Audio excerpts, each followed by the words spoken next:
Welcome to the Genius Factory. Enjoy the video. You begin by creating a focused lesson file, open a 16:9 template, and import your outline immediately. Once done, save with a versioned file name so you can revert changes. This prevents accidental loss. Make sure to gather core assets, 3 images and 2 short videos, so you can place them while building flow.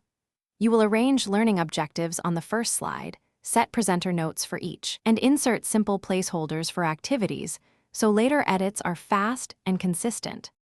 Now you design the main content. Build each slide around a single objective and keep on-screen text minimal so learners focus on your narration. As you place images and video, align them with the rule of thirds and set playback options. Start on click for discussion or automatic for demonstrations. Once media is set, apply stepwise animations like appear or fade to reveal points. This controls pacing and reduces cognitive load.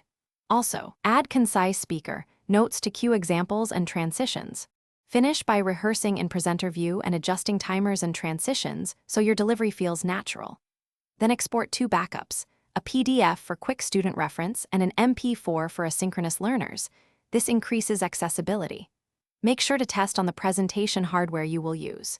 If something goes wrong, media not playing or slow slides, stop and relink media files, compress videos under 100 MB, and rerun the presentation. This usually resolves playback issues quickly and keeps your lesson on schedule. Thanks for watching. If you found this helpful, don't forget to like and subscribe.